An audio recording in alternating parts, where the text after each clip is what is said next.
So core city services, how do we get better in paving roads? How do we get more efficient in how we police and have better police-community relations? How do we make decisions based on data? We worked together with our partners at Allegheny County and the University of Pittsburgh and created the first ever truly regional data center in the United States. So I believe that we're actually the most transparent building department in America. Any action that we take today on a permit, license, or inspection is available to the public the next day on our website. Since Mayor Peduto took office, we've seen permit values grow 550%. We went from doing about $200 million worth of business a year as a city to $1.2 billion last year. In October 2015, the mayor launched the Beacon.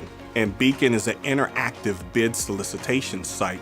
By doing that, we were able to kind of look at $206 million worth of contracts that came through the city, and $44 million of that went to minorities, women, and veterans on those contracts. My Brother's Keeper was an initiative started in 2015 by President Obama, and the goal was to increase the life expectancies and the quality of life outcomes for Black men and boys. The challenges ahead for me are to make sure that every young person in the city has access to pathways of opportunity that so many others in our city take for granted. Over the last 4 years under this administration, we were able to pave almost 27% of the asphalt streets in the city of Pittsburgh. That's never been done before. Another big thing is snow removal. We also have a tracking system where you and I or residents can go on and see when a truck has been there. We have accountability to show that our folks are doing their job. In my past 37 years, this I can honestly say is the best administration that I work with.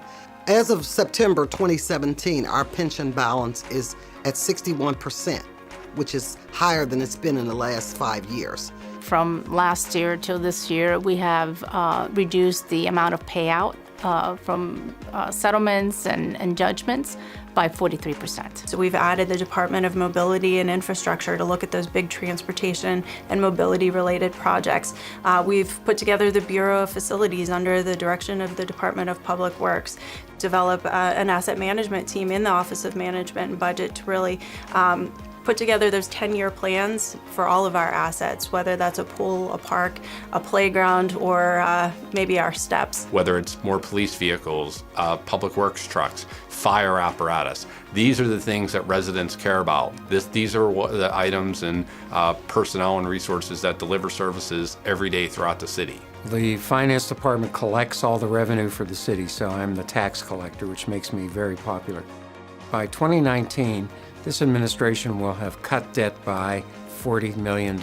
That's a major accomplishment since debt was one of the reasons we went into Act 47. Since the 1950s, we've borrowed more money than we could afford to borrow because we've covered part of our operating expenses with that money. Mayor Peduto is the one who had enough guts to say we were bankrupt and had to do something about it at the beginning of Act 47 15 years ago, and is now the one to lead us into financial adulthood.